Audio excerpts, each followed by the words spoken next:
Okay, great. Audio is not coming. Supreet, is Supreet, you need to log in into webinar for audio.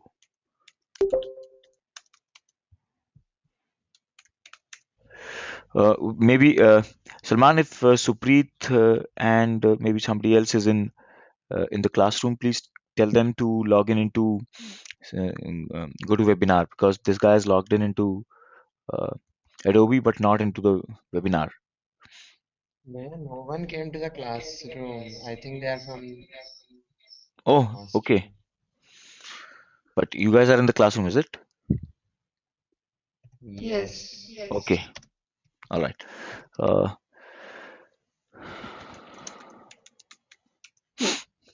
Can you hear us, Bhaiya, now? I can hear you clearly, nice and clear. I can Okay, hear you. okay. Yeah. Uh, uh,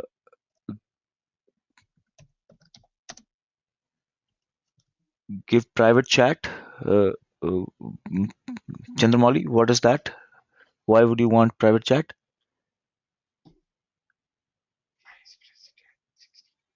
You can use, if you want to use private chat, you can use go to webinars chat. Okay. So you guys want to use private chat, you can use go to webinar, and then at the same time stuff. Okay, okay, okay. I already attended to his questions. Uh, all right. So, um, so Salman, you guys have opened this file. Have you downloaded it? Because you were not there in the previous classes, right? So, uh, in fact, this assignment is actually activity monitoring data. We are analyzing that.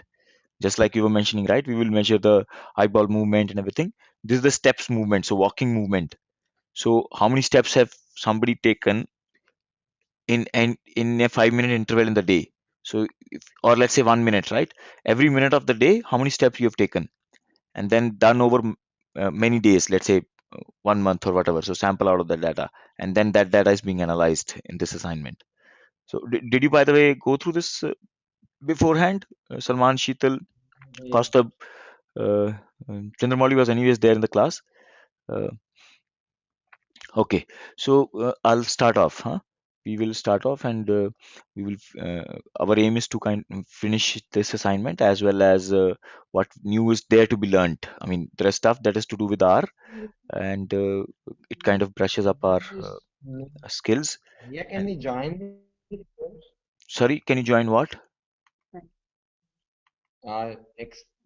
Sorry, reproducible research because it's showing we can join only the January 5th wala class. Ha, you can't join. You cannot join. Uh, That is next year. Yes, we can't join. you Okay, can't okay. join. Uh, Thank you, January. no, no, you will not be able to join. Okay, I think we will start off. Huh? Um, Okay. so, so okay, in this assignment, just to give you a quick recap, because most of you were not there in the previous lectures, let's look at the objective of the assignment. First is the objective, I mean, the functional objective.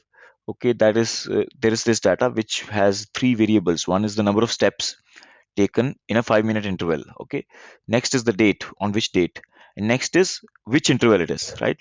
So which 5 minute interval it is. So when I say 5 minute interval, say 0 to 5 minutes in the morning, right? Say at and then 5 minutes to 10 minutes, and then 10 minutes to 15 minutes, and so on, right?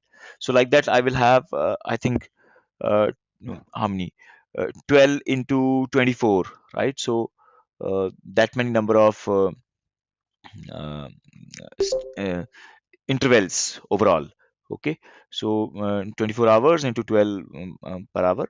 Okay, so that are the number of intervals, and then I have the steps. Now we have already covered quite a lot of this portion. Now, so we have to measure that, and then we have to do all these things. For example, you measure the total number of steps taken per day, all right, and then plot a histogram, and then you take the average daily activity pattern, in the sense that for each of the days, you want to see how it is flowing, how's the data flowing. Then the next thing is there is places where the steps are missing. All right. uh, so at some places as the data is missing, the objective is to uh, impute the missing values, which means you fill up the missing data. All right. And then you want to see how it has changed the overall results. Okay. And lastly, you want to see if there is any difference between the uh, activity patterns between the weekdays and the weekends. All right. And so then this is about the submission. And then another part, what makes it reproducible research is we will be using something called knitter. Okay. So knitter is such that just to show you the output, for example, let me just show you the uh, output. You will be able to uh, get an output which looks something like this.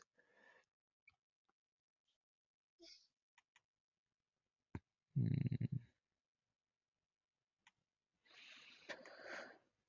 So what I really liked about this is it's so amazing. I mean, if you look at this, you may not be able to read through the lines. Let me just make it a little larger. Okay. So what I have is I have some headings, and then I have code, and then I have headings and then code, and headings, and then following the code there is the results as well, right? So some chunks of code and then the result, chunks of code and the result. All right. So and I was really amazed that R does it so quickly and so efficiently. So basically, you want to present something, it's so much more easier because both your code as well as your explanation goes together. Okay. So this is the objective. We are supposed to be doing this, and in the first 2 days, what did we focus on? We focused on actually solving the problem at hand, and we looked at the code that is there only for that part and not for the publication part, not for the reproducible research part. Okay. And so we had covered up this assignment till point number, we had done all of these, only the last part was left, that is, are there differences in the activity patterns between weekdays and weekends. Okay. So I'm going to kind of go through that. All right. So first thing is, let's just so first is library knitter. Okay. But we are not touching this for now. Okay. So first part is I read the raw data, all right, as it is. So I'm kind of going to run through this code one more time. Okay. So I'm reading the raw data. So I'm not going to wait. So it says no file existing simply because I'm not in the right working directory. All right. So I change my working directory. I go into,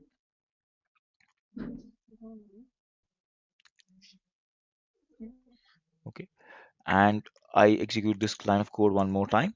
So I've read the file. Now what I'm doing next is, I have already explained all this in the previous lecture, so I'm very quickly going to go through it. I'm saving this data, which is raw data, into another variable called a data by omitting all the NAs. All right. So I say a data is na.omit. Okay. Next thing that I'm doing, and I've given a detailed explanation of why I'm doing this, is that I am in a data. I'm changing the date factor.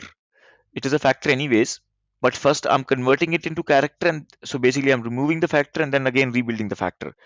The advantage of this is that when I had omitted the NAs in A data, what had happened is there are many dates which had become useless because there was no data corresponding to them. Okay. So and but they still, so they were removed from data actually, but they still existed in the factor. All right. And so therefore I, because they were redundant, I said, okay, this is the way to remove those redundant factors. First, you convert it into character, so the quality is lost, and then you rebuild the factor. So now, what was my first question? The first part is, uh, uh, it was about loading the data and processing and transforming. So I have done that. So first three lines of code take care of that. What's the next part? He says you need to make a histogram of the total number of steps taken each day. Now each day total steps. So which means I need to group my data by date and then summarize it by total number of steps. So first thing that I'm going to do is say, let me call dplyr, because if I don't call, I'm using dplyr. All right. And then uh, I run this line of code which does what I need to do. All right. So I have now DQ1A. If I look at DQ1A, okay, this data looks something like this. So I have the date and then I have the total number of steps. Okay. And if I do an str for dq1a, it says two variables. Okay, date is a factor with 53 levels and total steps are an integer. Okay, then the next thing it says is make a histogram.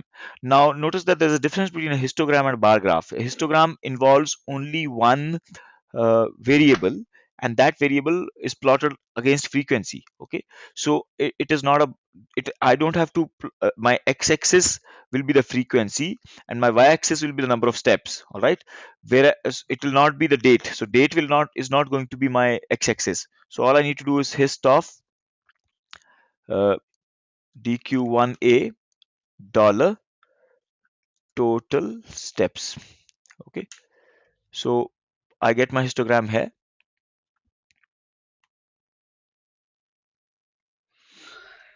All right, so this takes care of my first part. And then says calculate and report the mean and the median. So again, simple lines of code here for me. Now I've done an alternative, by the way, also using t apply and c bind. This is again amazing, something you can learn from this.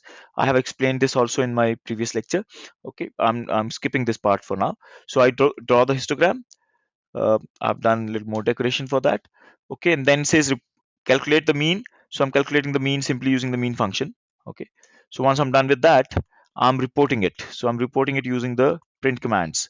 All right, so I get the line here. It says mean total steps taken per day, so on, median total number of steps taken, and so and so. All right, you can make it more neat, like you don't need to show so many what do you say decimal points. Okay, so the next question was what is the average daily pattern.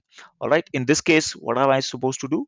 I I have to take the average number of steps taken across all days for each of the intervals. So which means I will group my data by interval, right? So each interval, let's say interval number 5 or 10 or whatever, and then for all of the days. So I've grouped it for that, and then I take the average. So basically, it'll take the average across all the days, right? So all I need to do is this. I say dq2a, a data percent group by interval, summarize it by mean of steps. Okay, so that is what my function becomes. Once I've done that, next thing he says is, so make a time series plot. Okay, and so I'm plotting it. So I've done this alternatively as well using tapply.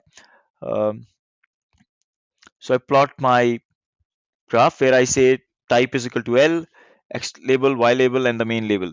Okay, basically I'm just plotting interval on the x-axis and average steps on the y-axis. So I get this. So if you notice 0 to 2000. Now how the interval is represented is like this, basically hour and minute. All right, so for example, 8:35 in the morning is represented as 8:35. All right, and let's say 5:25 in the evening is represented as 1725. All right, so that is how this interval thing goes, and that's why you see up till 20,000, right? Basically it is actually going to be 2355. That will be the last interval. All right, so and then the next question he says is which is the interval which has the maximum number of steps. So how do I do that? I have this particular lines of code wherein first I pick up which is that interval which has the maximum, right? So again, I'm not going to go through the details of this line of code. I will give you I will share the code with you and you can see that. All right, and so once I do, so basically first I identify what is the max number of steps, and then corresponding to that step I say which is the interval. All right, so I'm printing that now. So I get 835 as the answer. All right.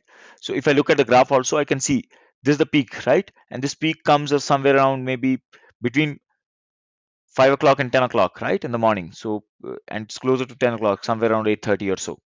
Okay. So I get this answer. Now, next is imputing the missing values. Now he says uh, that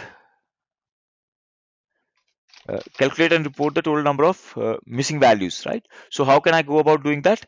Uh, I have two datas, right? One is raw data, another is a data, right? So it is simply basically in raw data how many complete cases are not there, right? That many are the rows where there is missing data. So if I say na count, right, is equal to this line of code. Are you able to see this and follow it? Though I'm going a little fast.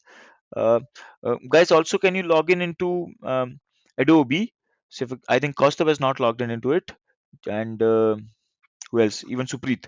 Supreet, or maybe you can just reply with chat using webinar for me. So the six of you, have you followed so far? Whatever I've talked, I've basically covered all this in detail in the previous lectures. If you followed, please tell me it in chat so I can continue. Uh,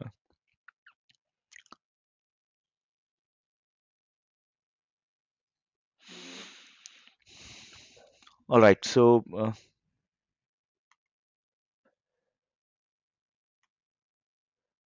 I know I'm doing it fast because actually I had covered this portion in the previous two lectures. I not little fast. I'm quite fast. I mean, how much I've told you now. I took the whole lecture to kind of even explain the code and you know. So uh, maybe let me just summarize through it. Yeah. Huh? So uh, uh, okay. So now what doing is I want to find out the number of uh, records where there is no data. So I use these lines of code, but you can see my code, right? You can see line number 66, 67, and so on. Okay. So I get this. So row count with any data is 2304. So now what next he's asking for is you want to impute the missing values. So he says, okay, fine, you reported this, and says devise a strategy for filling in all the missing values. Again, all the strategy that I've used, I've explained it in the previous lecture. To make it simpler for the continuation of today's class, what I've done is I'm saying, for example, each of these intervals, right? So I'm getting the average value for each of the intervals, say 0 to all the way. Wherever data is missing, it is missing for a particular interval and a particular date, right? So for once I have the average for an interval, wherever data is missing for an interval, I replace it with this particular value, the average value. All right. That way, the overall average will not change. Okay. So that is my strategy. That is the strategy that I'm going to follow. Okay. So having said that, how do I implement that strategy? I am using sapply in this case. I'm not using group by etc. So first thing is I create a copy of raw data by saying new data is equal to raw data. All right.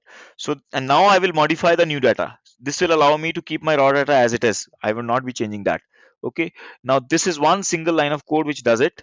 It looks a little complicated, but again I have explained it in the lecture and it'll become a little clear. So basically what I'm doing is I am picking up every single interval using sapply. All right. For one interval I'm replacing the data. What is I'm replacing the data of wherever it is NA with the average data. All right. And then because I'm using sapply, I'm able to do it for each of the intervals. Okay. So I'm using a function inside. Notice one thing, I'm using double greater than here. If you notice the line number 75. Okay. So the double greater than sign takes care that uh, um, that the changes that are happening are in the environment. All right. So I had this variable called new data defined in the environment, was not a part of the function, right? So environment can only be get impacted if you use the double greater than sign. We have learned that, I think, in the second course, the R programming course. All right. So that is something of importance to be noticed here. So let me execute these lines of code.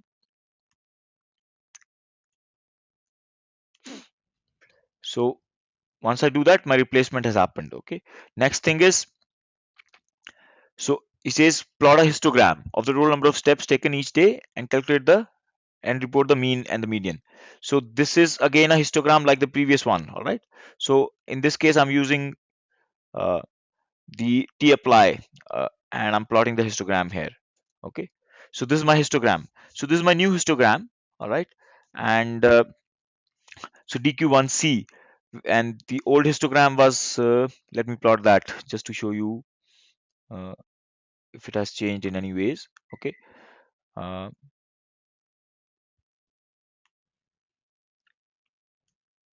let's see if the so if you notice, it's just the color that I'm changing, otherwise the histogram has not changed. So effectively, frequency histogram is hardly any change. Okay. All right. So this we plot this, and do these values differ from the estimates from the first part of the assignment? So we saw that at least in the histogram they don't, and then the mean values, let us see how much they differ. right? So next thing is we are computing the mean values. All right. So again, it is basically the same piece of code that was there at the top. So I'm getting different answer this time, right? So I'm getting 10766, but slightly different. In this case, mean and the medium have become the same now. Okay. In the previous part, my answer was 10766. So mean is still the same. Median has changed slightly. Okay. That's the only change. Okay. All right. So all this while, whatever we did had been covered in the previous two lectures. We're going to move to today's lecture part. Okay. Uh, uh, uh, so far at least you got a picture of the things. I know if you didn't attend the previous two lectures, it might be a little fast for you, but you got at least a glimpse of what we are doing and how we're going to do about it. By the way, is there a limitation in this Adobe Connect of only maybe 5 people? I don't see anyone else logged in. For example, I don't see Kaustubh and Dheeraj. Dheeraj seems to have gone on offline. Uh, but in Adobe Connect, just raise your hands in Adobe Connect if you are able to uh, hear what I'm saying. So I'm just wanting to see that our Adobe Connect functions, the notations, etc., are working fine. So Chandramali, Salman, Supreet, I don't see the hand raised. Is this an issue with the software? Because we were facing this issue in GoToWebinar. Somebody would raise the hand, but it was not visible. So whatever your control, there's a short key, right, which allows you to raise the hand. Chandramali.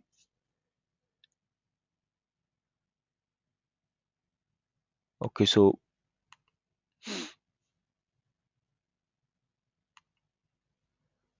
all right. So okay, fine. Uh, hmm. Okay. All right. So let me move ahead with this part now. So what are we supposed to be doing? He says for this part, first let's look at what we have to do. So we have this data, right? So he says uh, you want to actually uh, a plot, a graph which is something similar to what is given uh, in his link here. All right. Uh, wait,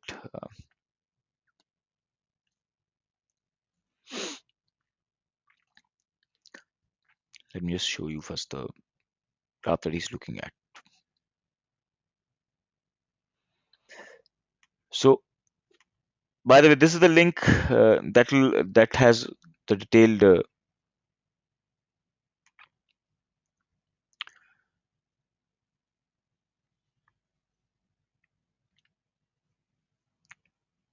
So okay, so we want to plot a graph which is something like this. This is what is today's objective, wherein I can show this is not for the same data, it is for some other data. So I should have number of steps on my y-axis and then the interval on the x-axis. All right, and then I want to split weekends from weekdays. So effectively, if we come back to our assignment, uh, what we are supposed to do is we uh, we have the previous part that we did just now. All right, in that we were plotting the uh, line graph. All right, let me replot that line graph. Mm,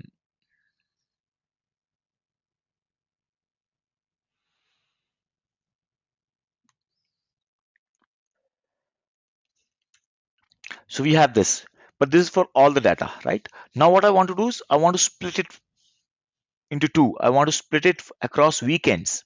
Okay, so this is for all the 7 days of the week. So 2 days of the week it should be a different panel, and the other 5 days should be a different panel. Now the syntax for that would be easy. uh, all we need to do is we use, say for example, if we are using uh, say whichever either lattice or ggplotting, I use ggplot. All right, so in ggplot all I need to use something called facets, right? So facets will take care of it.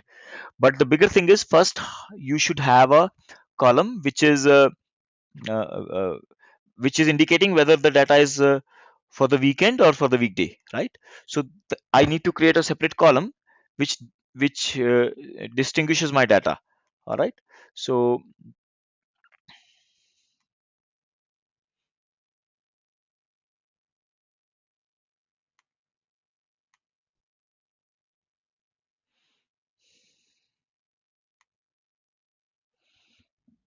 Let's just look at this. Okay. So so what I have is right now my data that I have is uh, interval and then date, right? So my DQ2A data, let's look at that data. DQ2A. So I have the interval and the average steps, right? No, but this takes away this is not the data that I'm interested in. I have to get back to my uh, new, let's say I use new data, all right? I'm using new data because it has, there I have knocked off all the uh, uh, uh, uh, all the NAs, okay? So I'm going to use new data, but first thing is I want to create the um, uh, uh, separate column which is about the weekday, okay? So first thing that I want to do is the date column that is there, like let me look at the str for new data, okay? So my str for new data says the date is a factor, steps are there, date is a factor, okay? And now if I want to figure out that whether it's a Sunday or a Monday or anything else, I need to first convert the date data into a date uh, type rather than a factor. Is this point clear? So I need to first do this. So how do I go about doing it? Straight away I use the uh, command as date. All right. So I'm saying new data dollar date is equal to as date, and then I have the syntax, right? Percent y, capital Y will mean 4 digits, okay?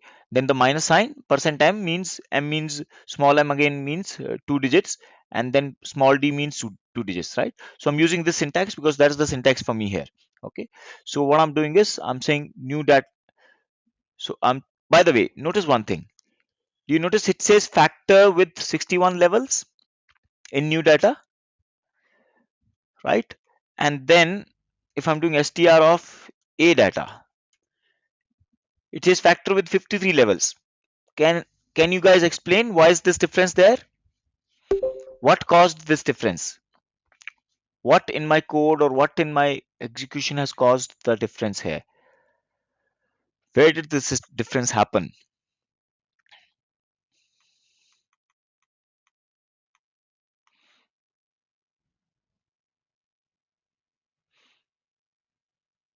Dheeraj and Kaustubh, you guys are there? Are you also able to log in into Adobe? Just so that everyone is in Adobe also. So I guess certain other things become easier. Or is it Adobe is limiting the number of people to only 4 or 5 or something like that? Okay. So is my question clear to you guys? Have you understood? Though I have explained this in detail in the second lecture, I'm still asking this question to you guys today because I still mentioned about it.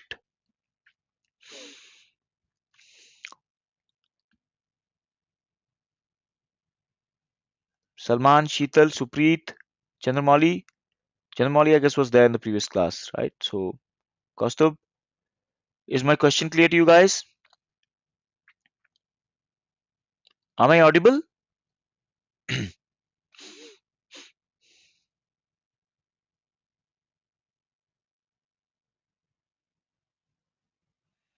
Okay, so is my question clear? My question is, why do I see 53 levels in A data, whereas I see 61 levels in new data? And let's see how much I see in the raw data. I say str of raw data. Again, I see 61 levels. Why so? By the way, have you, did I share this piece of code also with you or not? Acha, no, I had sent it as an email only to Sarvani and I think Chandramauli. I didn't share it with everyone.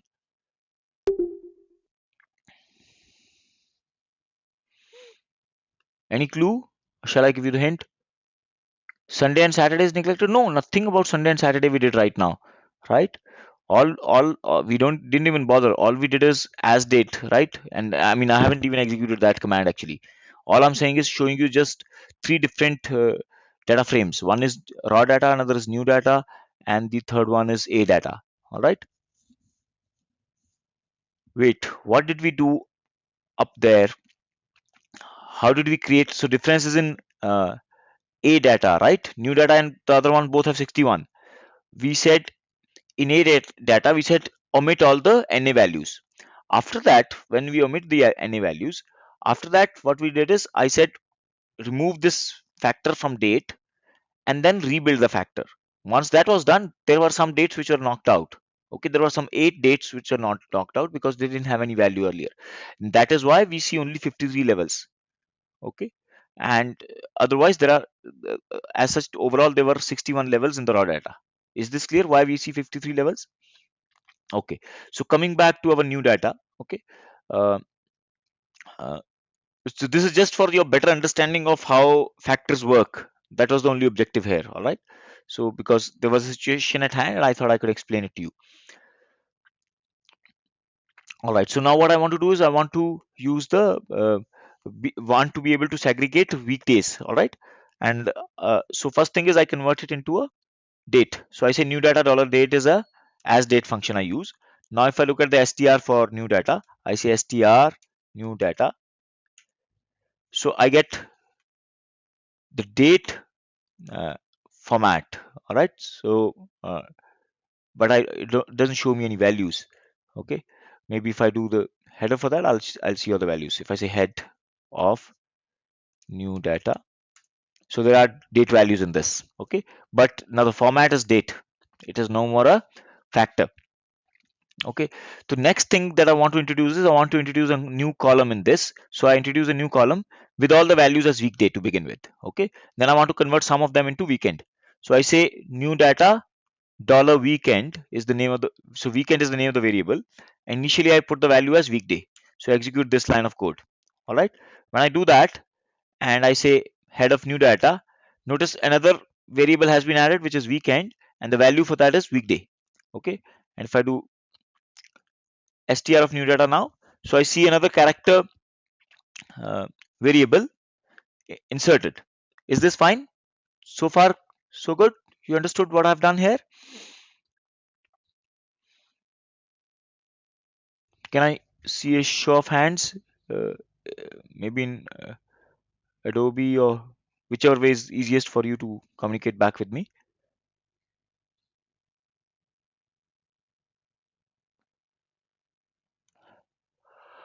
Am I occupying your space by keeping this DSS chat here, or maybe you can just keep it on top of that? No, wherever I'm keeping it is it slightly inconvenient or it is convenient enough to use both?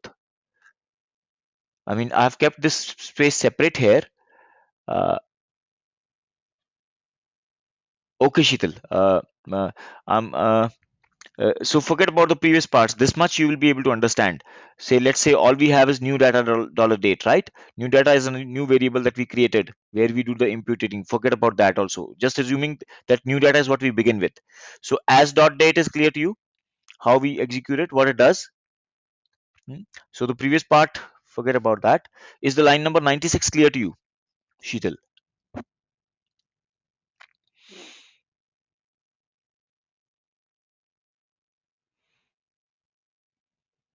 O- Okay, so let me just, I guess if it's not clear to you, some others maybe also it might not be clear. I'll just explain. What are we saying? We read the data, right? Uh, we had the first command, right? We said read.csv. Now read.csv is reading my data into a variable called raw data. Okay, and then in the previous part up there, I was converting that raw data into something called new data. For now, assume that I have read new data from somewhere. All right, my data was called new data, and I had read it from somewhere. Okay, let me just quickly redo these steps. Okay, so I have new data which is equivalent to raw data, same. All right, and then I apply some lines of code which you will understand from the previous classes on new data. All right, so I do that.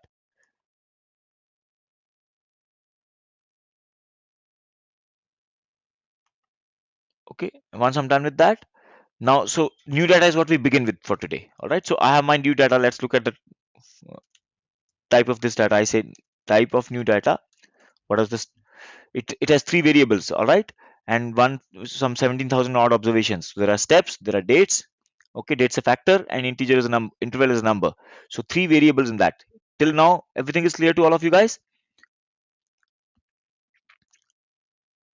Okay, right? So we have this. Now the next thing that we want to do is we say we want to separate this dates into which weekend, whether it's a weekend or a weekday. So what I'm doing first is, first thing that I want to do is, instead of this factor, I want to convert it into a date. All right. So for that, what I say is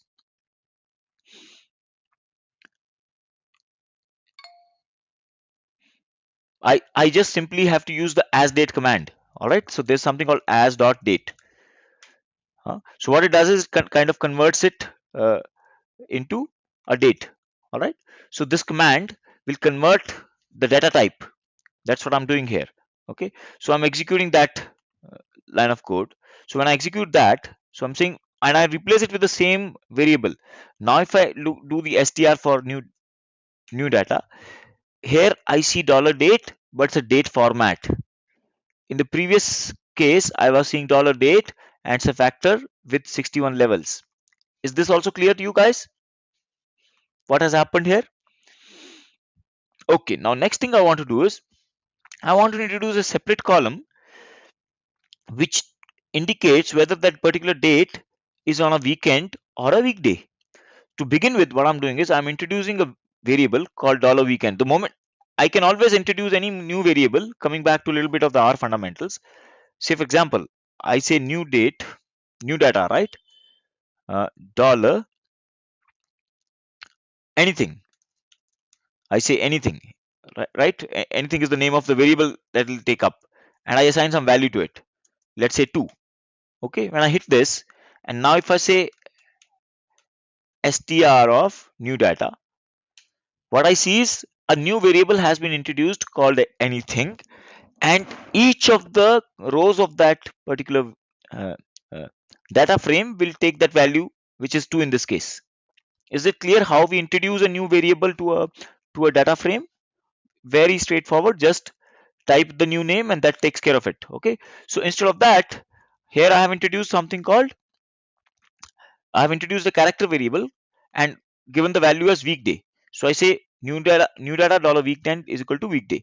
The moment I do this, if I look at str, now I have another variable called weekend and all the values are weekday. Now what I want to do is replace those values where the date corresponds to a weekend into a weekend. So how do I go about that? So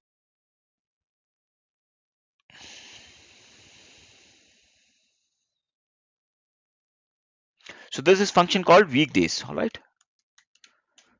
Okay. So weekdays, what does weekdays do? Weekdays will give you whether a particular date is a Monday, Tuesday, Wednesday, etc. All right. And so let's look at it. So we have a date function, right? Date variable. I say weekdays, uh, new data, dollar date. So look at the output. The output is the date corresponding to that value. All right. Thursday, Friday, Sunday, whatever it is.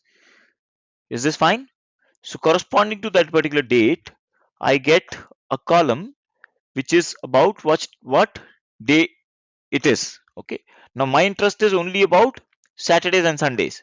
So if so wherever the weekdays for this particular data, let me do this. Okay. Now if I'm saying weekdays, new data dollar date. All right. I have already done this. And then I'm saying in. Okay. And then I say a vector of Saturday, comma Sunday. What will this give me? What will be the output type? If I execute this line of code, what will be my output type? Come on.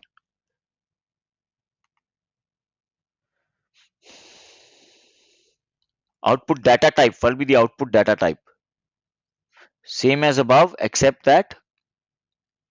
So it will be a vector of length 17568, but data type will be what? Is my question clear? Like in the above case, the data type is character, right? Saturday and Sunday will be replaced by weekend. No. What it's a what will be the data type?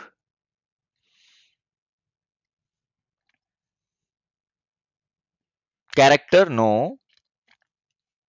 I'm executing this. I'm saying weekdays in C comma this. What are we doing here? No, it will not be date either. It will not be date. Okay. See, it has to be Boolean, right? What am I doing? I'm comparing something.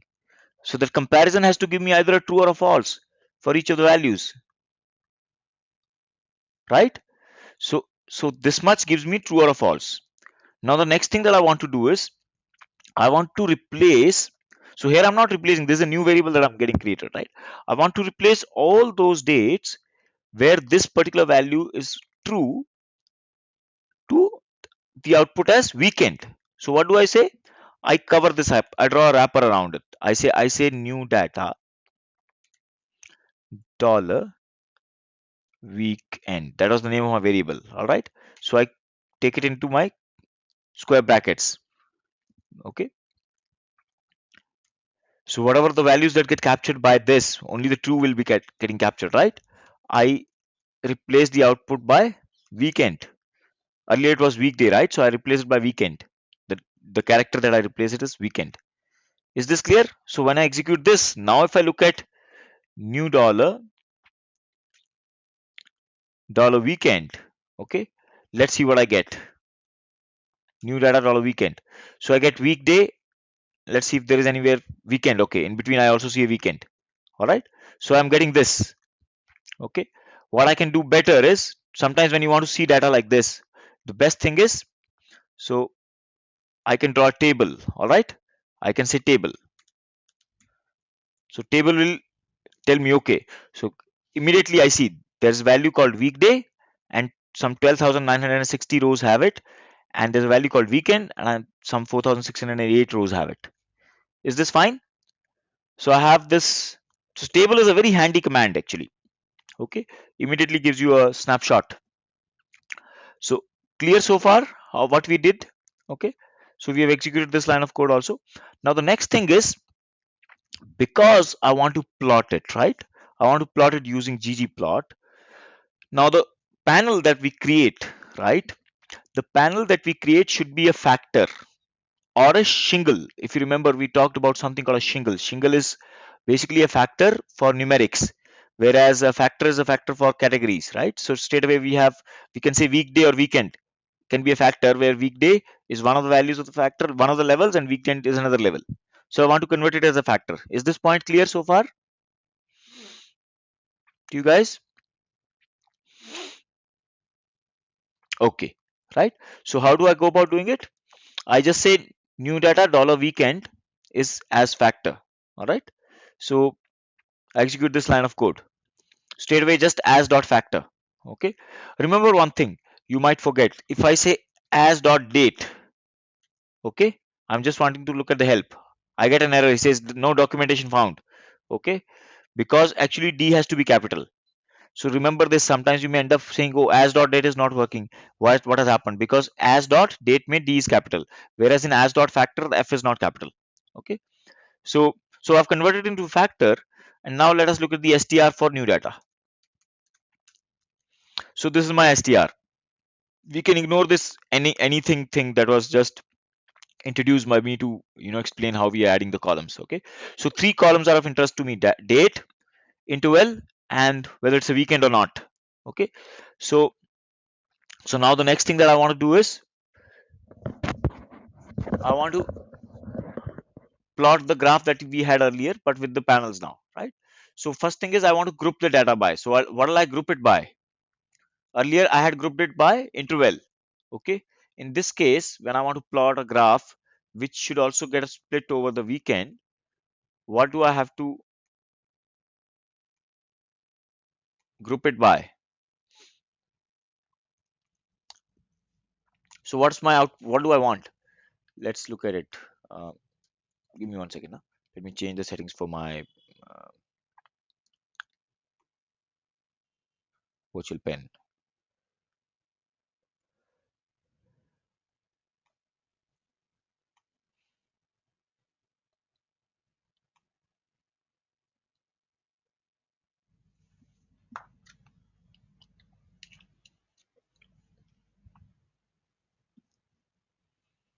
Okay.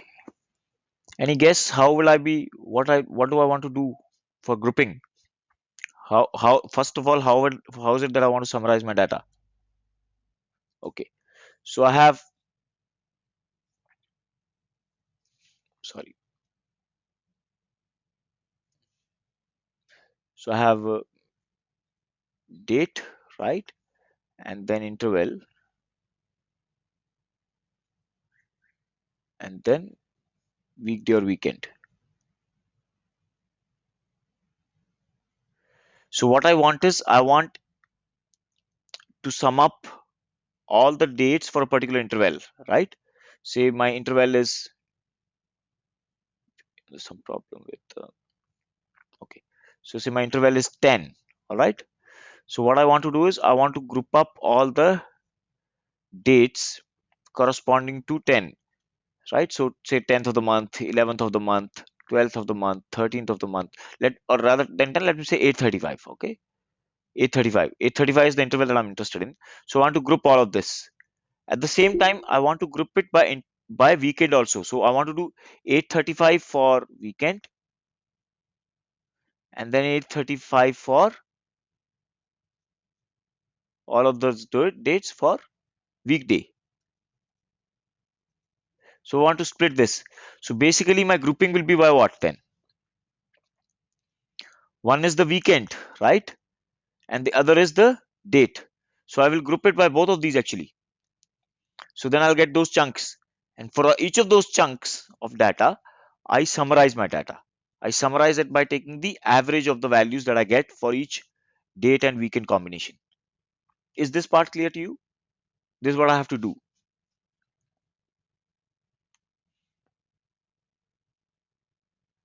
Yeah, Salman, ask a question. Okay, wait. We'll make it slightly larger. Not able to work on this otherwise. See, now what am I supposed to do? What is the question at hand? Let's just quickly look at the question at hand. He says, create a new factor variable. We have already done this. This part is clear, right? It says, make a plot, and I don't even bother about the plot. Let me just show you the plot. So this is the plot that I want to do. Okay. So I want to take the weekend data separate, data separate, and then the number of steps and the intervals. So interval is finally what I want to uh, capture, but split across weekdays. So my panels are going to be whether it's a weekday or a weekend, right? And my number of steps is the summary that I want to do. Hmm? Let us look at this. Say I have uh, 10th November, all right? And then I have so many data points for 10th November for each of the intervals, right? For 0, so for 5, for 10, and so on. So for 835 and all the way till 2355. Similarly, I have the same data, right? So for each of these, I have the steps. Let's say 20 steps, 17 steps, 0 steps, and so on, right? So I have my steps. I have the interval, and then I have the date. Now, since I want to take the summary of these steps for a particular interval is of interest. What am I doing?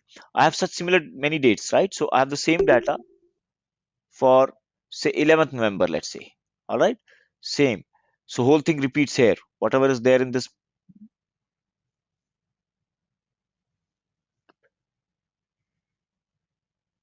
somewhere, I don't know why my so all of this. Okay, let me call it A. So now this A repeats for each of the dates. A. Then I have 12th November, and then A repeats for this as well, right? Now, what I'm interested in is I'm interested in a particular interval. Let us say one interval which is 1725. So for 1725, there is data for each of the dates, right? So I have 10th November, I have 11th November, I have 12th November, and so on, right? What I want to do is I want to just take the average of this data. So for each of these, there is the number of steps. All right, number of steps. I want to summarize by these dates, but at the same time, I want to separately summarize by the weekend or the weekday. So again, each of these, I know whether it's a weekend or a weekday. Let me call it uh, x comma y. So this is x, this is y, and this is y, let's say, right, and so on. What I want to do is I want to split it into two parts now. I want to say 1725, only those dates which are weekdays.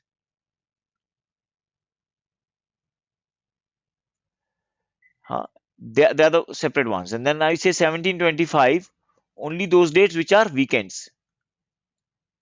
So I sum up only this and I sum up only this.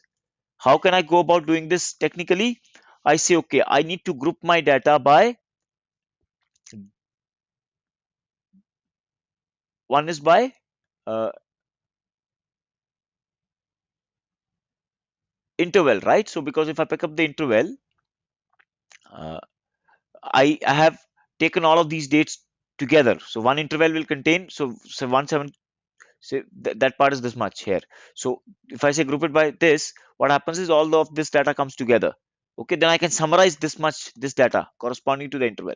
Okay, but I don't want just that. I also want the weekend, right? So I group it both by week, the interval and the weekday variable. Is this clear now? What am I supposed to do? Okay, right. So that is what I'm doing. So I'm grouping it by interval as well as the weekend, and then I'm taking the average steps for that. So I say dq2a.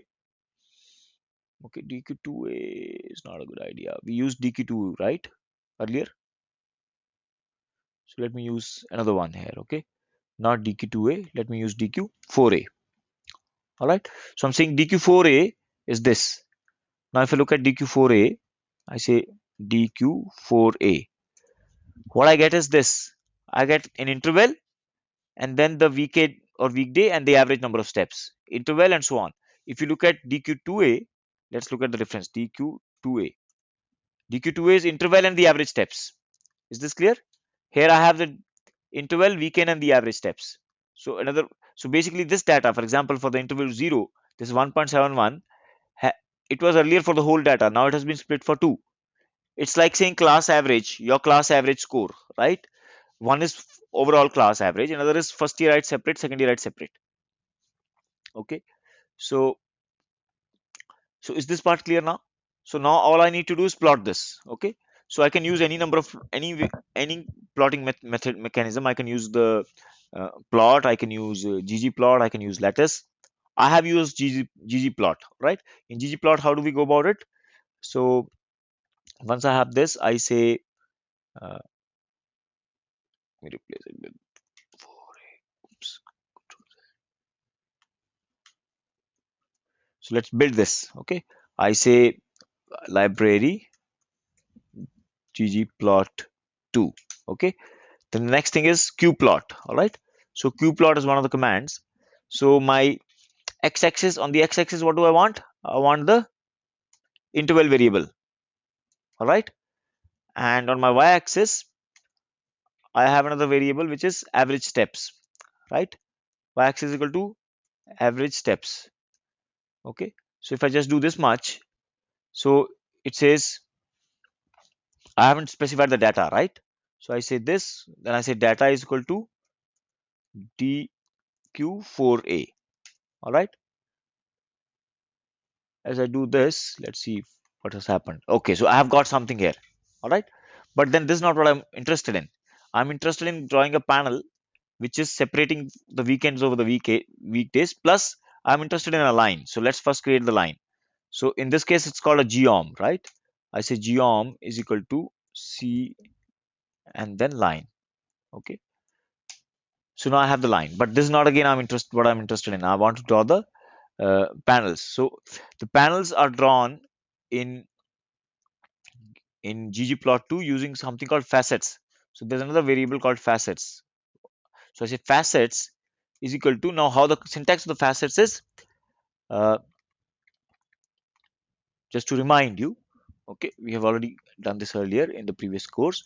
So facets, if I say x tilde y, so then x will be the, rather it's I think y tilde x. All right, y tilde x.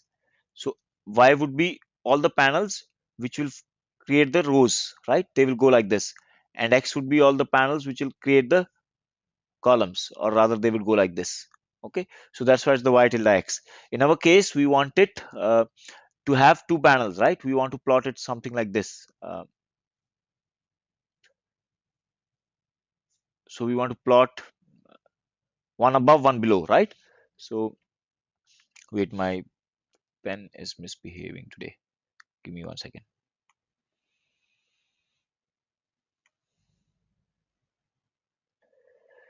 Anyways, so you got it. What we have to do with the facets. So if I just say facets bracket open, now which is the column that I'll use for facets? Tell me, which column will I use for facets? What will be my y? What will be my x? Facet is the separate panel. I'm so splitting my data.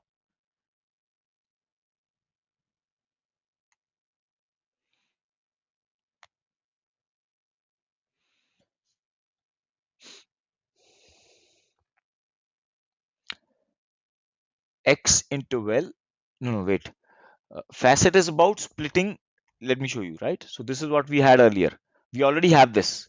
Interval and average steps are already taken care. What will be the facets?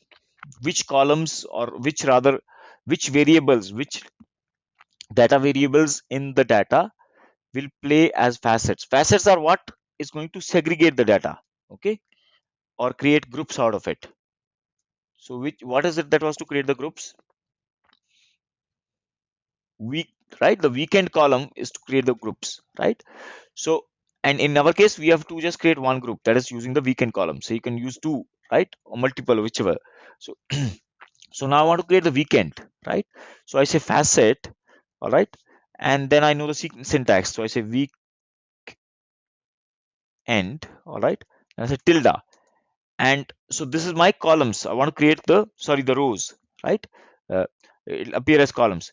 And as far as on my x-axis is concerned, I don't want anything, so I can just say dot, which means it includes everything. So when I do this, I get this. So weekday, weekend. On the other hand, if I had done the other way, all right, if I said week end and then a dot here,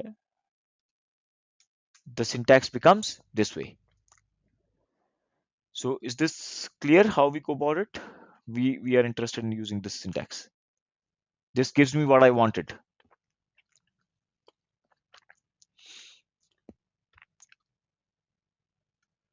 The average steps has already been taken care, Kaustubh, in the graph, right? The measurement. Facets is just about separating the data, splitting it up.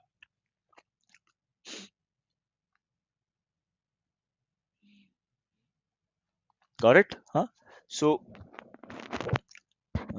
so this is how we go about it, and this is our final output now. Okay. I didn't bother about it being looking exactly like that. I mean, as long as it was actually conveying everything what was needed. All right. So I've done that, and that's all we were supposed to do. Okay. In this, now let us look at the, so I've created this, all right, and then he says you have to submit it using GitHub. It's not a big deal, you've done it many times. Now let us come to the other part of it, which is what the learning for this course is. So the learning for this course, ideally as such, the new learning is maybe just 1 or 2 hours of thing, all right, nothing more than that. Okay, at least in the first week of the course. All right, so first week of the course is just a half an hour of learning or 1 hour of learning.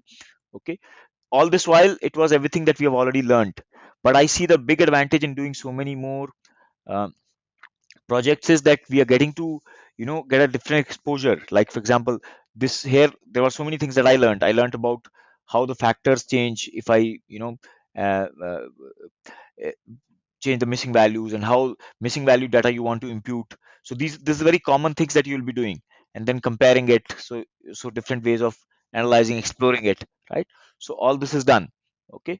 So in fact, I see that even as we move ahead, it is going to become more and more interesting, simply because, I mean, the second course that we did was about learning in R, right? And we were a little confused. Oh, how do we actually use it? We did those assignments, great, but after that we thought, how will we practice it? I see that the best way to practice it is actually keeping on doing the courses, because as we keep on doing the courses, it's the same concepts that are getting used again and again. And now because we have an application at hand, we can understand them much better. Okay, so let's come to now the learning, the new learning from this course and the purpose of this course that was there, right? So now what I want to do is, I'm saying I want to do the uh, create a report out of it. All right, and how it is done is using something called R markdown. Okay, we already had touched upon markdown language, right? If you remember. So now here we are saying, what is R markdown? It contains two things. So if I say file, okay, I can't do a new markdown document using straight R. I can do it using uh, let me show you in R Studio. Okay, though I'm preferring to use R, I'm just showing you, demonstrating things for you in using R Studio. All right, so I have my R Studio here. Okay, and let's do a new file. I say new file, new R markdown. Can you see this? So I say new R markdown, and I say demo in class. Let me give it any title. And then default output format, it should give me a format. I say, okay, HTML. Now, if you say, see, this is what I get. It says title, it says demo in class, output, HTML document. Okay. And then it says this is an R markdown document. Markdown is a simple formatting syntax, stuff like that. It has written. Okay. And then there's something more. This by default, it has filled up. Okay. Let me just execute it. I say knit. If you notice this button here, it says knit HTML. I do that. And amazingly, this is the output that I get. Okay, it has given me all this output because there was this line of code there which was summary cars. All right, and that gave me the output here. Okay, and then this is English outside in there, and then I have another plot that I'm plotting. Okay, so this is what it looks like. Let's look at the syntax and understand what happened here. Okay, now anything that goes in these two lines or anything else as such will be printed using the markdown concepts. Okay, all this is markdown. This is in our markdown language, for example. It says, let's look at what we got as output, right? So if you say demo in class, that is a title, so title becomes big here. Okay, output is taken care, and then this is just English as it is. Okay, whatever has been written here. Okay, and how do you make something bold? Using double uh, stars, right? So knit became bold here. Okay, exactly, it's wow. For me also it was wow. Okay, so now all I need to do is just this much. Three backticks, bracket, curly bracket open, or curly bracket close. This is my starting of code. And then I write whatever code I want to write. Once I'm done with that, I use three backticks. That's it. This much, what it will do is, it will show this as separately as a portion or chunk of code, and will also give the output of that just underneath it. So you have English going on, then you have some code and output of that code. Some English going on, code, output of that code. English going on, code, output of that code. Okay. So you can easily explain everything with the code, with the plots, with everything. All right. Then the second part. So here it's got over. Again, this will be English. You can also embed plots. For example, it says. Okay. So let's just again look back at a file. So we had this, right? And then summary cars is the line of code that is there. And then there's the output for summary cars, right? And so we get that. Then we move ahead. It says you can also embed plots, for example. So this is English. So the English comes into play. Okay. And then I have a line of code. Again, what I say is R. Okay. And then the plot of cars. Okay. Now it says echo is equal to false. Okay. So what is that doing? I say echo is equal to false. Let us look at this. So what it has done is, you can also plot. So it is not echoing the code. It did not echo the code that is plot cars. It straight away just gave the output only. When I said echo is equal to false, we will do the same thing using echo is equal to true and see how it changes. Okay, by default, echo is equal to true. All right. Once we did that, then again, further again, it is English, right? It says note that echo is equal to false. When I do the single ticks, I think it will change the color. Parameter was added and so on. So that's English, right? So if I look at my output here, at the end, again, there is some English out there. So note that it says echo is equal to false was coming up like this. That's it. Let's make some changes in this and see how it works. So I say echo is equal to true. Okay, and I say knit HTML. Now what is the change? I see this plus this line of code has also shown up. Correct? Hmm? I can add many more variables. Like for example, echo is equal to true, then I say put a comma. Sorry. Okay. This is an R studio, by the way. Huh? So then I have various options. Like for example, I can say background is equal to, I don't know what all you can do here. Maybe you can give a different color to it. All right. Let's say red. I don't know if this works.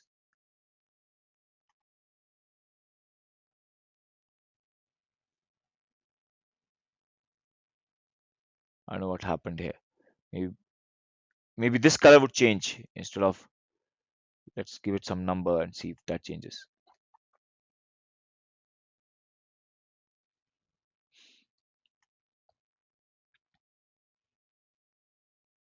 Anyways, so main the key things that I worked on is one is echo is equal to true, and then sometimes you don't want to have, so other is cache, right? Why is this cache thing? I say cache is equal to true or false. So if I say true, what is the advantage? Tell me why would I use something called cache? Cache is about storing something, right? Say I executed some line of code or lines of code and they take a lot of time to run. Now I'm just preparing my RMD, right? I don't, and I know that that chunk of code is not, I don't need to re-execute it. All I need to say is cache is equal to true. So it will not recompute it. I will pick up the output from the last time. So that makes it faster for me to prepare my HTML document. So again, a very, very handy parameter. Then let's look at what else is there. Uh, so various ones we didn't, another is figure, right? So if you're drawing a figure, figure width, figure height, all right? So you can mention that. So my figure height should be this much, my figure length should be this much. Okay. And then message is equal to true or false. Okay. So message is equal to true. So if there are some messages showing up, it will show up true or false. Let's look at this using another line of code. I say library, all right, dplyr. So I'm introducing this library, okay, and I've said message is equal to true. By default, anyways, message is equal to true. Huh? And so I execute this. Let's see what we get. Do you notice when I said library dplyr, it says attaching whatever is supposed to be the output. Yes, output is showing up. Okay. Now if I say message equal to false, let's see if it changes.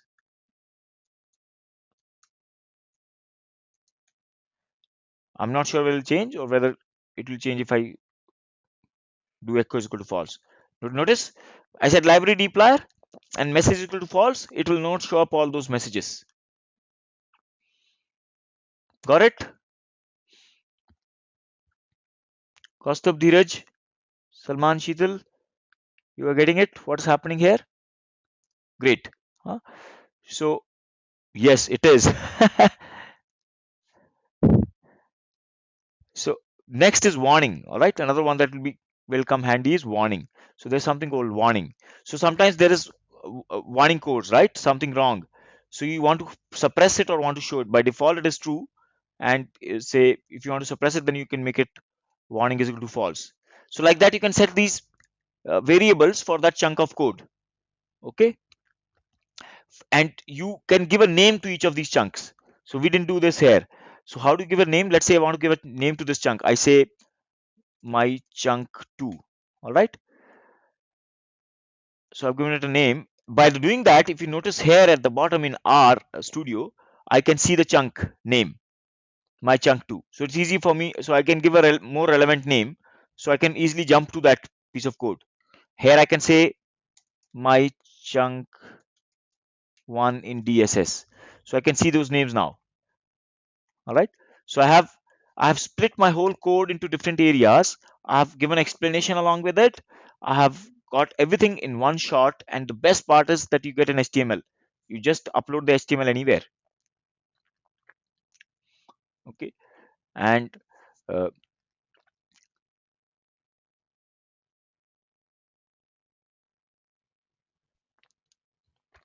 So that is all that was the learning in this. But this is, I think, so simple, but still you so amazing. Okay. So what? Let us come back to our code that was there. Here something called MD also, right? You want to also keep. So one is output is HTML document. Another one is keep underscore MD is equal to true. That's another parameter that I want to use. What it will do is when I say net HTML, it will also create an MD file. Okay. Let us look at what is actually happening here. So So I had this file, all right, the .rmd file. I guess this is visible, or you guys it's too small. Okay. So along with that, the MD file are also getting created. Okay. And that MD file then converts it into a HTML. All right. So so what is happening is RMD first converts it into an MD. MD then makes it into an HTML. MD to HTML we had learned earlier as well, right? So if I was to open the MD file corresponding to this, okay, here it is. So this is my MD file. Okay. If you notice, what is the MD file doing? It is picking up, uh, uh, let's do it in our sample thing, right? Demo class, and keep MD is equal to true. So I say keep underscore MD is equal to true, colon true, not equal to 2. Okay. So let's see what other file has got created. Anyways, so basically I can create the MD file also. You just work around this and you'll be able to see it. What I'll do now is I'll quickly run you through where all I have created the code. So we saw all the code. So what I did is I created first for the load pre-processing part. I said three backticks R load pre-process. Then I say echo is equal to true. So by default echo is true anyways, but I'm still mentioning it. And once I've done these 3 lines of code, I close my code here. Okay. Then I want to report what is the mean values and all. So again English for me, and then again start with three double backticks, and I say call dplyr, right? And I close it. So I just wanted to call dplyr. That was a separate chunk that I wanted to use it. And then I want to calculate the steps. So I create another chunk. So I have multiple chunks here. So I've created 8 chunks in my whole code. Okay. So just so simple. Just three backticks, curly brackets R and curly bracket and three backticks when you want to end it up. That's all. So I created another one here. I named it as calculate plot steps and then echo is equal to true. Okay. And so I draw the histogram in this and I take the mean steps, etc. I print it and I close this. Okay. So this chunk is closed. Then again, I have some English going on here. All right. Double hashes will make the size smaller, right? Or triple hashes. We know this from MD language learning. Again, I have created another one for daily pattern. So I create a chunk. Here I said figure is equal to 7, width, height is equal to 6, echo is equal to true. So as I move ahead, I plot also, right? And I do everything that is there in that part. And then I close this up. Okay. And then I'm uh, doing the next part. I'm saying imputing the values. Again, the title here and then three backticks. And then I'm explaining the strategy, writing it in English, but I'm using these hashes, right? Know that these hashes are not comments in R, because anything in R is now in the backticks. Everything else is English. The hashes will take care of it, making it bigger or smaller. Okay. So again, uh, different portion. Again, some English, whatever I wanted to write. Again, some different portion, and so on. All right. This is what we do. That's it. It is as simple as that. Okay. And your assignment is this. Okay. You have to do this. Let me show you some of the peers, because what I did is when I finished the assignment, I also had the opportunity to evaluate others, right? And some of the good ones I kept it so that I can show it to you guys. Okay. Let us look at this guy, Steve Woodcock. All right. So I'm going to share this. So you when you upload it, you will upload it. Basically, you will fork repository, and then you'll upload it. And when you're doing that, these files are anyways there. I'm using the software that is there. I think it's called clone or whatever. It's much easier. Otherwise you have to do all that git command and all. You don't need to do all that. Okay, use the simple software which is there. Are you guys using that or not? There's a software to be able to clone any once you forked it, to clone it on your machine.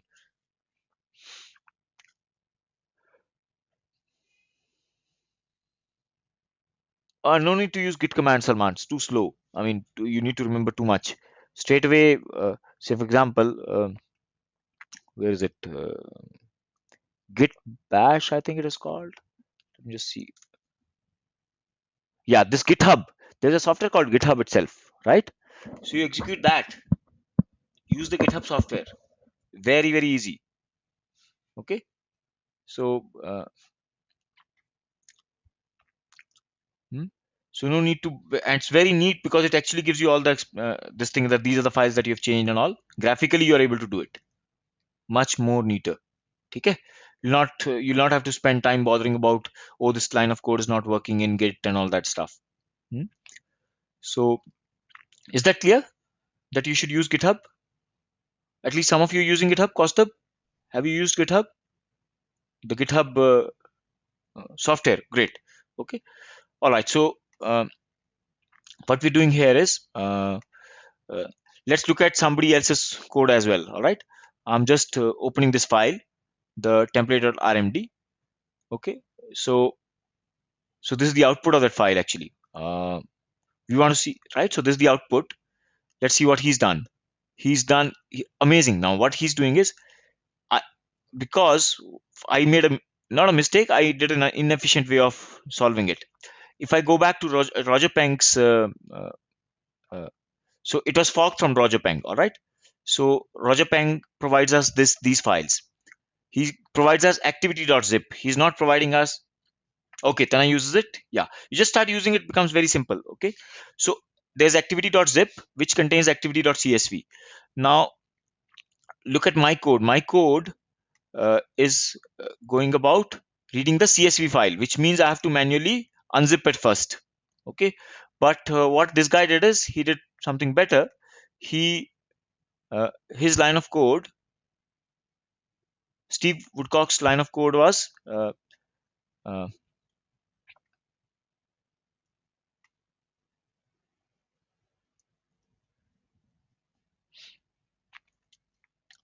he's reading the CSV and using the unz command. So there's an interesting command called unzip, right? So all I need to do is specify the name of the file, and that file is anyways available in that place, and then it says unzip it to activity.csv, right? So I would recommend that you use this line of code rather than what I have done. Okay, this is more neat. Okay, and then what is the mean total number of steps taken per day? Then he goes about doing it in his ways. Uh, Now he's reporting it in this way. By the way, this is also a very interesting way to report it. Just look at this. Uh, what I need to do is, suppose I declare some variables in my R code. Okay, let me show you the raw data corresponding to this. Um, this may be too small. Let me make it bigger. You can see this. Let me just send you the link to this. You guys can read this then. See if you can access it. Let me also provide it.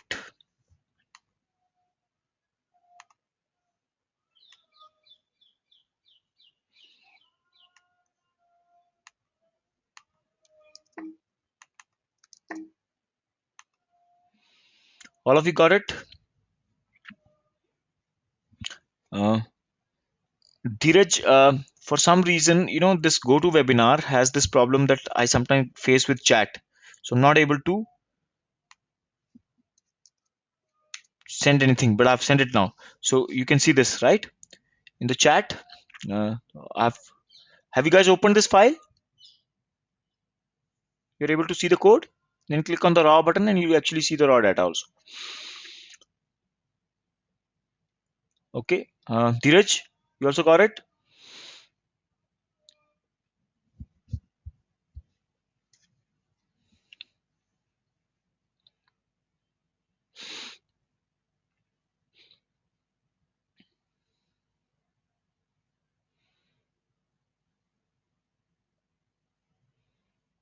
What about the rest of you? You got it or not? Have you been able to open the particular file?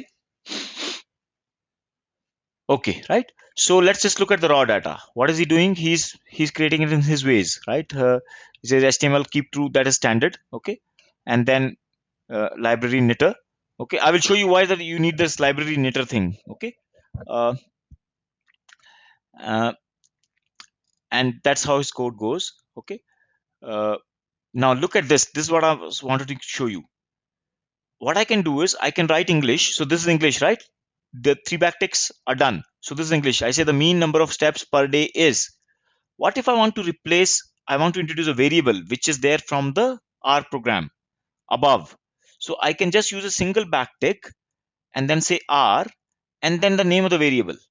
And I will actually get the value of that. And then I use the single backtick and I can close it. So again, another syntax, but again comes in very, very handy.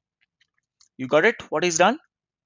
He's just used single backtick R and the name of the variable. Where did this name of the variable come? Here. He has already defined it. He says mean daily steps is this, median daily steps is this. This was within his R code. Okay. And then he's using it in English. So reporting becomes, this is a better way to report. You don't need to use what I did. You don't need to do that printf thing. I feel this is a better way to report it, what he's done. Okay.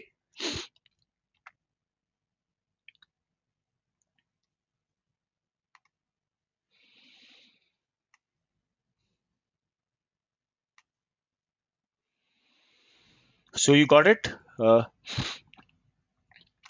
Let me just quickly code walk through his code, what is there. So he's using summarize, etc. The main thing that I wanted to show was this, that what is the differences in his way of creating it. Okay. Uh, so for example, he's used for warning is equal to false because maybe somewhere something was to give some warning. He's knocked it off. Okay. So, uh, and he's doing more to, if you go through the assignment, all right, I have already sent it as an email. uh, there's something called cable command that he's using. Okay, he's comparing because that has been asked to compare, so he's doing all that comparisons also. He's not just leaving it at uh, you know. So I think he's done a more thorough job here. So you can go through his code, and then I'm going to send you some another person's code. Let's look at one more piece of code. I think Herrick didn't do anything. Let's just look at it. Did this guy do?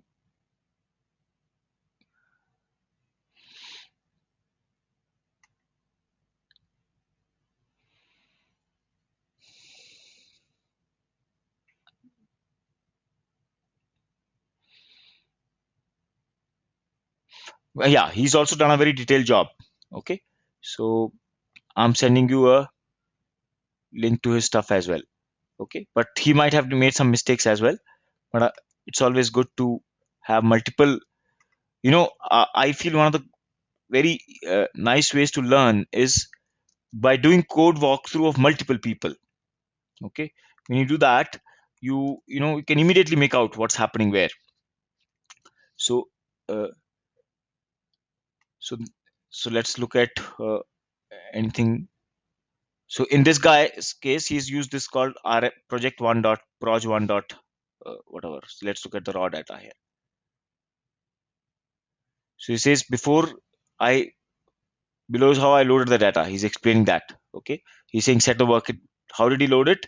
Sets the working directory, and then he says read.csv. But instead of read.csv directly from the CSV file, you should use the unz command. Clear? And so if you very quickly go through the code walkthrough, first you look at the output and then the code walkthrough of what he's done. You'll get some new ways to do also the same thing. Okay. Then let's look at the third person.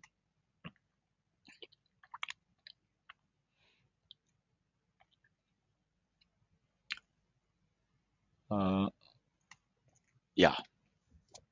So let me send you this piece of code as well.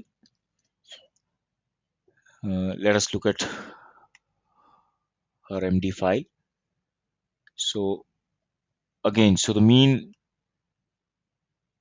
what's the average daily pattern?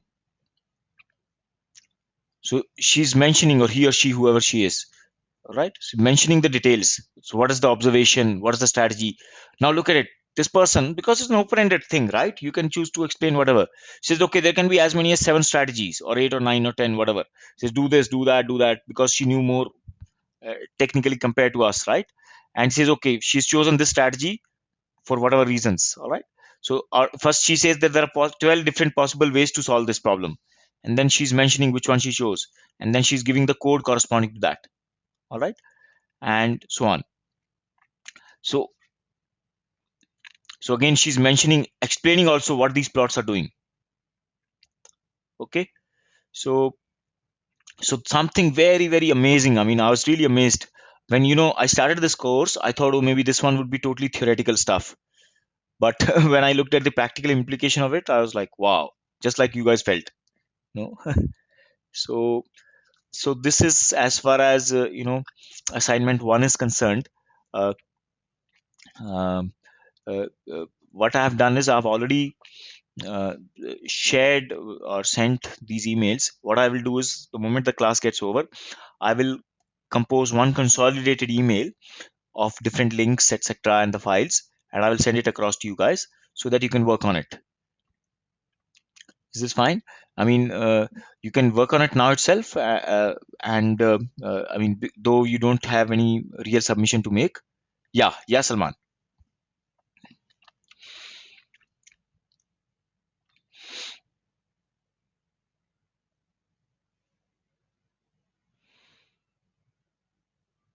I'm going to do that also.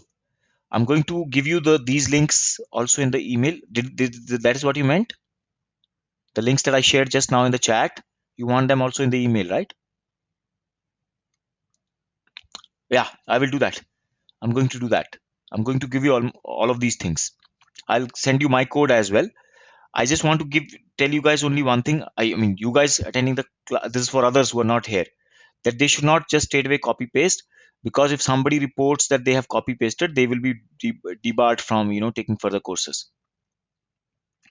Yeah, everything that I have, whatever I went through, I will send all that. Okay.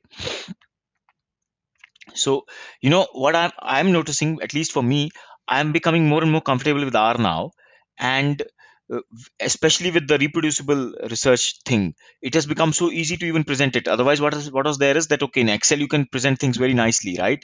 And in R it's like all staggered. You have the code, and then you have to kind of run it separately.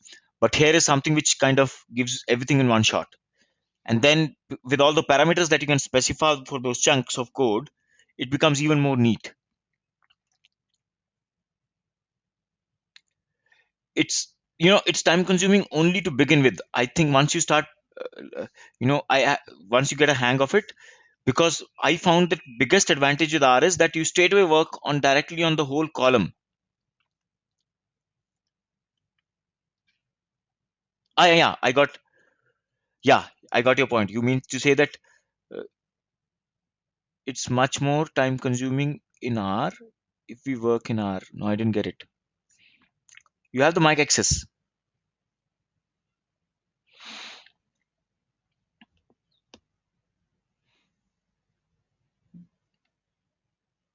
I have the mic access for maybe you can.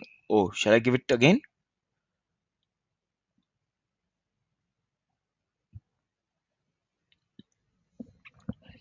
So yeah, it is.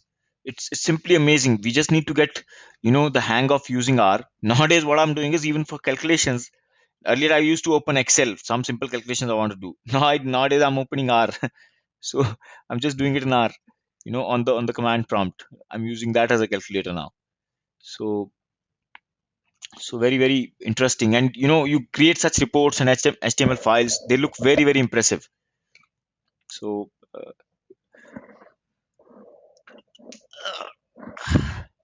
so next week we will start with the second part of the assignment. I mean, that's yeah.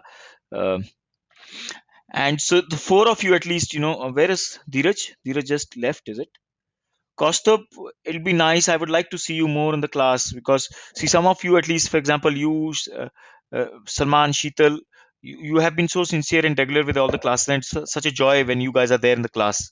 No, so I would just request if you can manage the time and be regular with the classes, that'll be nice.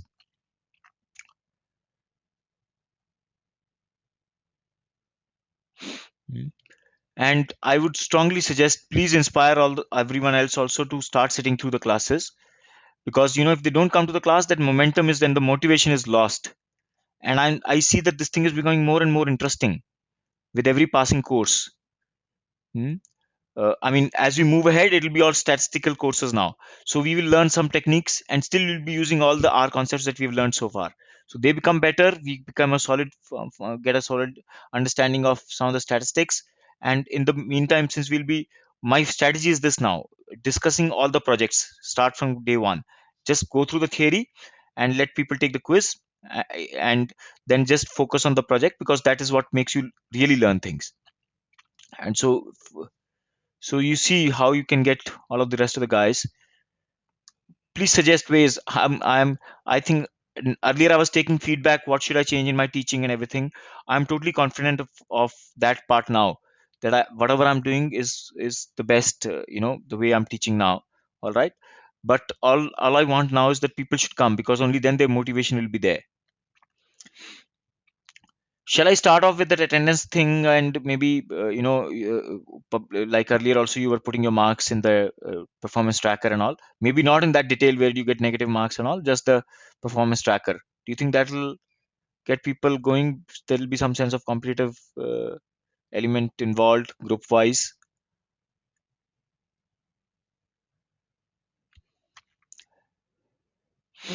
And Salman, I think you should vociferously share your experience of being with the seminar at Philip Kotler's this thing, right? So everyone these guys, they've learned. I mean, 30 of you have taken the opportunity to learn it. It'll be nice if you're learning it well. You go you as you finish your second year, you've also got all the certification from data science, John Hopkins, and it'll be such a proud moment for you guys. you know I mean, I'm talking about all of those who are absent. So please suggest something, what can we do? Salman, Sheetal, Kaustubh. Where is Shirish, Kaustubh? He's your group mate, right?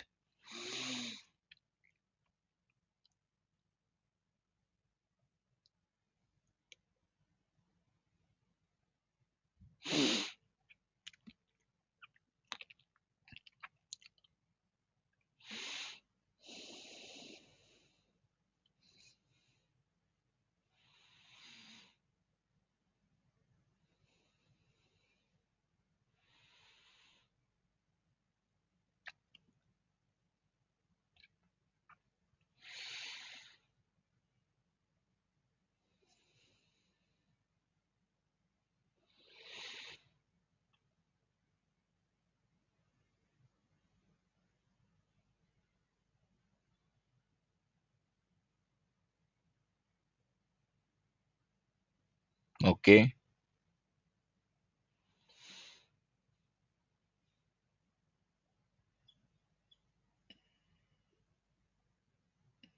All right. Is he stuck with some work? I don't think that's possible. I mean, 3 days in a week, and that's just 2 hours, is very easily manageable. I don't think now time should be a constraint while doing this course, because uh, we're doing almost everything in the class at the same time, only 3 classes in the week.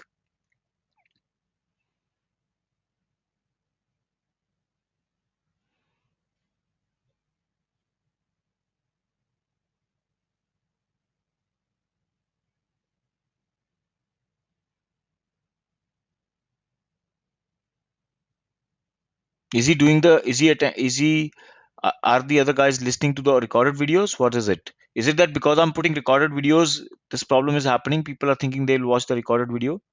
Shall I stop putting the recorded videos, or shall I provide them only on demand? I think I'll do that. The recorded videos, I would upload them, but only on demand you will get the recording uh, link, or access rather. I mean, I'll make it as private rather than public.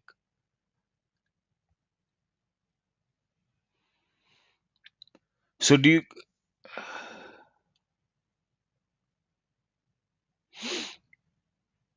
Salman, Sheetal, you'll be continuously attending the classes now. How's it? You were out and that's why you missed it, right? Okay. Costa, what can we do so that Sirish starts coming?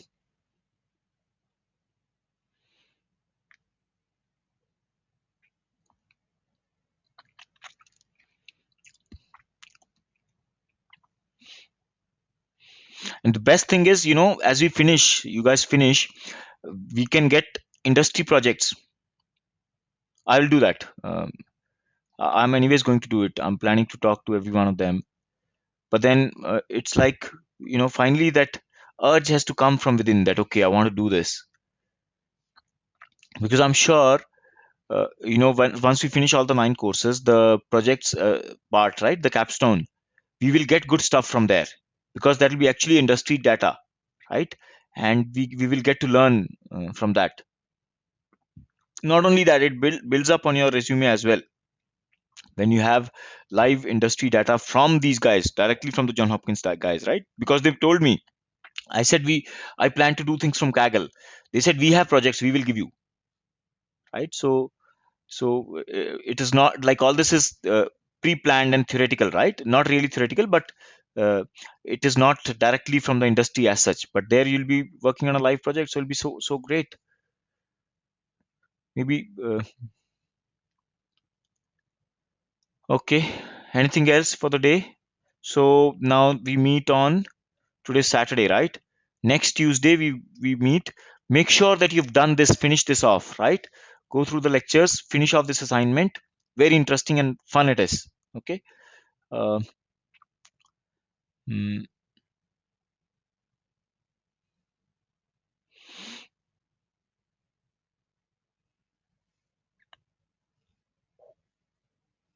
okay, then anything else for the day?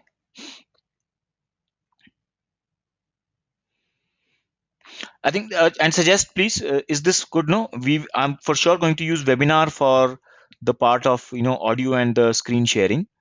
Uh, at the same time, uh, I thought that I should still continue to use this Adobe Connect because in the chat we can see who's saying what, right? That is one thing, and then the raising hands and all becomes more easy in this. Are you able to manage both of these? Is okay, no? How's it?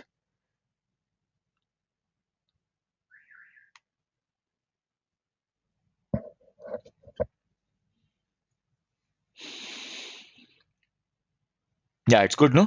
So basically, the way I've structured it, that on the left hand side we will keep this, and you can also just keep it on top of that, your Adobe Chat, and the other is anyways the screen and the audio, so that you'll be getting anyways. So good. Okay, then it's good teaching you guys. Thank you for coming. That's what I have to say now to my students.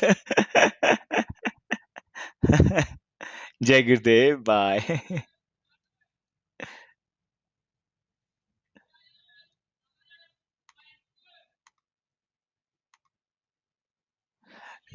Salman, how about Tanna and Subbu? See if they can start coming to class.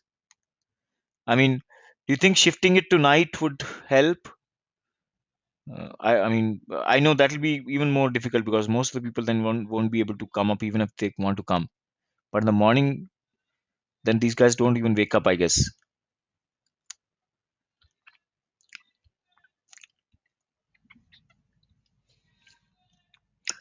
I actually don't mind doing 2 classes for the same class.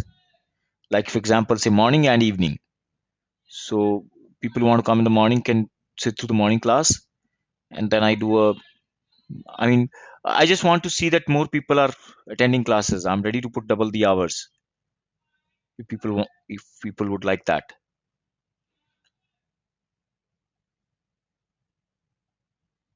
Any suggestions from you guys? Kaustubh, Salman, Sheetal?